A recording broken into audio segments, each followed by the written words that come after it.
Hello and welcome to Trojan News for Friday, February 25th. I'm Arianna. And I'm Ella. On February 17th, sophomore Finn Butcher placed third in Student Congress at the Meadville Debate Tournament. Finn will advance to the national qualifiers in March. Griffin's got talent and we want to see it. Tryouts for the talent show will be held after school on March 3rd. The talent show will be held Thursday, March 10th at 7 p.m. And speaking of talent, Nate Robinson recently had the unique opportunity to perform at Carnegie Hall in New York City with the Honors Performance Series. Nate explained the experience to Trojan News.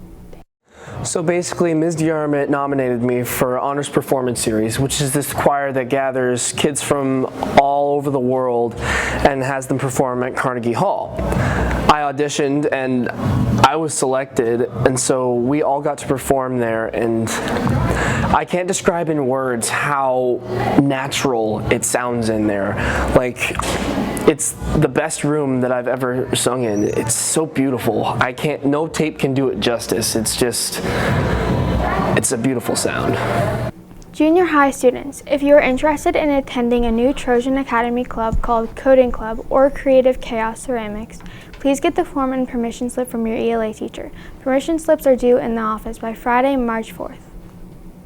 The GHS Theater Department is presenting a musical theater cabaret on Friday, April 29th that will be featuring singing, acting, and dancing. It is open to any student in grades 7 through 12. The cabaret will also feature guest Broadway performers. Auditions are Tuesday, March 1st and Thursday, March 3rd. Sign up for an audition outside of the choir room. Everyone who signs up must bring their own audition song. Please see Ms. DeArmond or Mr. Danch for any questions. You've heard of college in the high school, but what about elementary in the high school?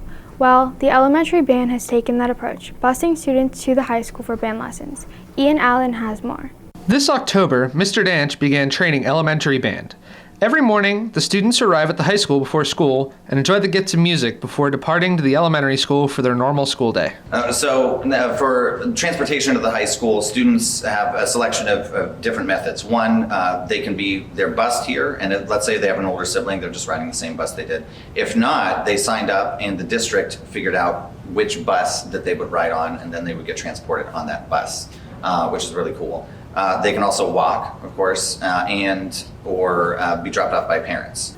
This year, 75 students signed up for the band, and to help with the crowd, some high school students, such as Francisco Dominguez, help with the band. Well, I mean, it's a lot of kids and a lot of people who don't have instruments or don't know how to play their instruments or any. So, I had a few students here, like Nate Robinson was here, and it was pretty crazy. But we got it all figured out. We got everybody their instruments. We're learning the basics of the instruments and everything. So it was definitely overwhelming at the time. But without the help of my older students, certainly it would not have gone as well as it did. It's weird seeing like how I was there and then how far I got, but knowing that they have more potential than I did then, just seeing them develop over the years is going to be amazing to see. It's not uncommon for young musicians to have a favorite song to play, and trumpet player WILLOW BEILSTEIN is no exception. My favorite song to play is Seven Nation Army. In the spring, the elementary band will perform at their annual concert along with a trip to Cedar Point. For Trojan News, I'm Ian Allen. Congratulations to 6th grade student Camilla Cox for qualifying for the Equations National Competition. Camilla recently went undefeated at an equations competition held at Slippery Rock University to qualify for the national competition to be held in Knoxville, Tennessee in April. This week's Spotlight features a conversation I had with senior Alyssa Brest. Alyssa told me about her favorite memories at GHS and her plans for the future. For Trojan News, I'm Arianna HALE reporting with Alyssa Brest. So, who's your favorite teacher? My favorite teacher is Mr. Malik. He's very personable, and I feel like I've learned the most from him over the years. What's your favorite memory?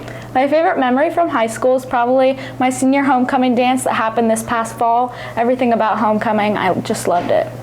Do you have any plans on what you want to do after high school? Yes, I'm attending Westminster College, and I'm majoring in nursing. Do you have any advice for upcoming classmen? Any advice I have for them would be to not miss out on fun activities with your friends, to worry about school, because in the end, your friends are what's going to matter. For Trojan News, I'm Arianna HALE, here with Alyssa Brest. Tensions continue to rise in Ukraine and Canada. Bella Gailey has more in this week's World Watch.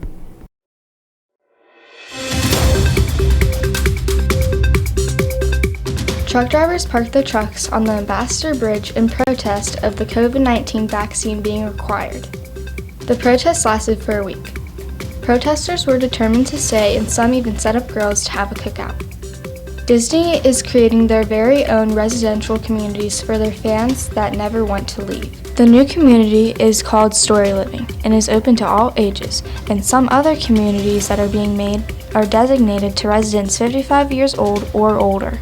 SpaceX has lost up to 40 satellites due to a solar storm, which caused the satellites to be knocked off course. SpaceX's latest launch was on February 3rd. A weather event occurred known as the geomagnetic storm. There was a bombing at a small nursery in Ukraine on February 17th. Many people have been worried that the attacks, such as the bombing, will become more consistent and continue to happen over the next few days. For Trojan News, I'm Bella Gailey. Zane Breyer is standing by in the Weather Center with the weekend forecast. Zane? Thanks, Arianna. We woke up to some ice this morning and temperatures will stay cold throughout the day, but we'll have a slight warm-up over the weekend. Today we'll see a high of 26 and a low of 16. On Saturday it begins to warm a little bit, but not much, with a high of 34 and a low of 23. On Sunday the high is 37 with a low of 14. On Monday it still stays in the 30s, with it being a high of 33 and a low of 24. Tuesday changes that and warms up into the 40s with a high of 44 and a low of 28. Let's go back to the studio. Thanks, Zane. Rain, snow, and ice, sometimes Februarys in Pennsylvania, seem like they'll never end and often get us thinking about getting away on a dream vacation. We asked students and teachers where their dream vacation destination would be. Love to go to Hawaii someday. Hang out on the beach all day. Really nothing, just hang out on the beach for a solid week and do nothing. My dream vacation is to go to Japan and eat all the food there and see the land and experience the culture. Probably Fairbanks, Alaska, because I want to go see the magic bus that Christopher McCandless was on.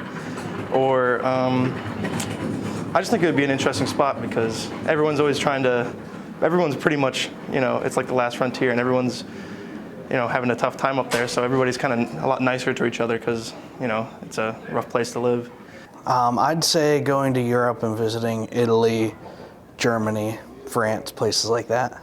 So my dream vacation would probably be kind of doing a little bit of a tour of Europe. So it'd be kind of nerd stops. So it'd be going to see the Globe Theatre or going up into Scotland and seeing some of the castles and circling around and seeing the water lilies where Monet painted and into Paris. So kind of doing that loop of just that main part of Europe as a good start and then building from there. So Ella, where would your dream vacation be? Probably Italy. It's really pretty there. Mine would probably be Paris. Nice. The wrestling team continues its winning ways, and the basketball team prepares for the postseason. Carrie Wright has these stories and most in this week's Sports Report. Carrie? The Trojan wrestling team finished first at the Section 2 tournament over the weekend. The Trojans had strong performances from the entire team, most notably seniors Cole Karpinski at 189 and Colin Wilson at 215, who placed first in their weight classes, and senior Riley Nealand, who placed second. The Trojans will wrestle in the district tournament over the weekend in Sharon. Saturday the 19th was an exciting matchup between the two region champions, the Lady Trojans and the Slippery Rock Rockets. The girls fought hard and played an amazing game, getting them up 27-20 at halftime. Josie Lewis led the team in scoring with a high of 24 points. Grace Cano played amazing on the defense end with 7 total rebounds, Reese Schaller following close behind with 6. Each Lady Trojan contributed to win the ending the game 55-46. The girls are preparing this week for the first round of playoffs, where they face Northeast at Farrell High School on Saturday at 1 p.m. Tickets are available online only. The boys basketball team tipped off against Grove City on Friday, February 18th. The team celebrated its seniors Brady Kincaid, Jalen Ritzert, and Toby Williams before the game. The Trojans battled hard, but a big second quarter from the Eagles proved to be too much for the Trojans to overcome. The Trojans ultimately fell 64-47. Ritzert led the Trojans in scoring with 16 points, including 3 three-pointers. Noah Filson scored 13 and Kincaid added 12. The boys will travel to Meadville on Friday to face Girard in the District 10 Class 3A quarterfinal. And finally, 26 members of the football team were named to the PA All-Academic team this year. The gold team with a perfect 4.0 GPA includes Nick Einan, Jace Herrick, Malachi Hyde, Logan Leskovac, Noah Filson, Braden Porter, and Andrew Sinclair. The silver team with a GPA of 3.5 to 3.9 includes T. Calvin, Gage Hammond, Brady Kincaid, Tucker Musser, Joey Peterson, Aiden Sasala, Nick Solderich, Ray Stefanowicz, Jack Strasser, and Levi Swartz. In the bronze team featuring students with 3.0 to 3.4 GPA consists of Preston Bowser, Mason Dickens, Anthony Gentili, Bennett Hain, Tristan Jobs, Nevada Kohler, Loden Mink, Ethan Moore, and Jalen Ritzer. GHS is proud to have excellence both on the field and in the classroom. That's this week's sports report. Let's send it back to Arianna and Ella in the studio. Thanks, Carrie. Be sure to tune in to Trojan News for all the latest in Greenville School District's news and events. For Trojan News, I'm Arianna. And I'm Ella. Have a great day.